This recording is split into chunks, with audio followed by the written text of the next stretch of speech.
Here at Nature, we talk a fair amount about dark matter. But what about boring old ordinary matter? It may account for just 15% of material in the universe, but it's a pretty important part. After all, it makes up everything we can see, from stars to us. And even though it's visible, it still hides plenty of mysteries. The bulk of the matter in the universe is made up of protons.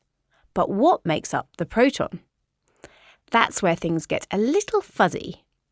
Protons are far too small to see under a microscope, around 100,000 times smaller than an atom. So instead, physicists study protons by pinging high-energy electrons off them. These experiments show that each proton must consist of more fundamental particles, 3 quarks, which are held together by the strong nuclear force. But scientists haven't known much about how the quarks are arranged in 3D, or anything about the proton's mechanical properties.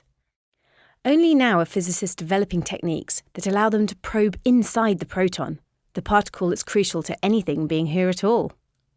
To hear how, I spoke to physicist Latifa Elouadrhiri, who explained how techniques to study the proton have evolved. Prior to the 90s, the only thing we could study is one-dimensional structure of the proton. And in the 90s, there were developments of new formalism that enabled us to connect electromagnetic processes to the three-dimensional structure of the proton. Let me just make a simple analogy.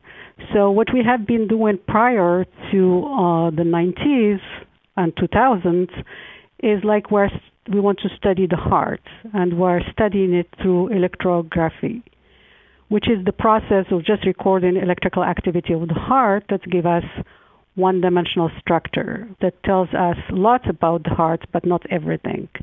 Now with the heart, we have the medical 3D imaging technology that now allow the doctors to learn more in non-invasive manner the structure of the heart.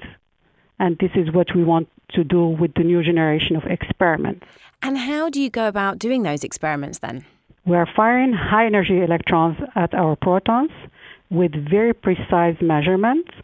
But in order to understand the structure, we want to be able to understand the energies and the momentum that is transferred to the quark, so that require both the developments in the theory to interpret the result, but also developments in the technology to perform the measurements.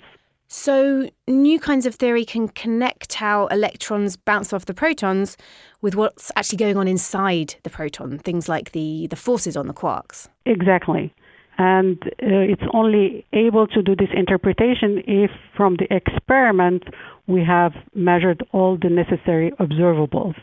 So what do you actually do then? You fire your electron at a proton, and what happens?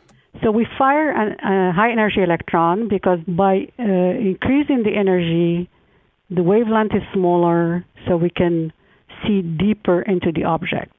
We measure the light that is emitted by the quark together with the scattered electron. Then we also measure the proton.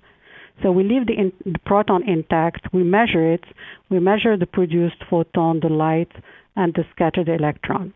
We need to detect all these particles in the final state in order to use the formalism and understand the structure. And this is what was not possible in earlier experiments with electron scattering. And what is it then? What did you see? What did you discover about the structure inside the proton? So this is the first measurement of the pressure distribution experienced by the quark inside the proton. So what we found is that there is this extreme outward pressure, but if there was only this pressure in the center, the proton will explode. But there is another pressure that is going in the other direction that balances this pressure at the center that makes the proton stable. Which is something we're very grateful for. Yes. And can you give me an idea of the scale of the forces that we are talking about, or the pressure at the heart of the proton? So the pressure that we measured is 10 to 35 Pascal. This is 10 times larger than, for example, the pressure inside the neutron star. Wow, and that's pretty much the densest matter that we know of, right? Exactly. And does that match with what theorists predicted? That matches some of there was models that were theoretical prediction before this experiment, but this is the first observation, yeah. And are you going to be able to use this technique to find out anything else about what's going on inside a proton? This measurement now is just the beginning of a new field of research.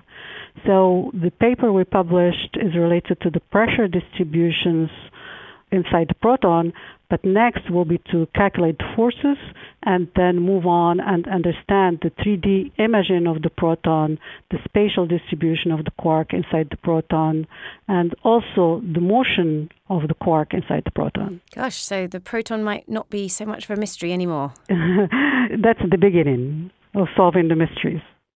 That was Latifa Elouadrhiri, who's based at the Jefferson Lab in the United States, speaking with reporter Lizzie Gibney. You can find her paper over at nature.com/nature.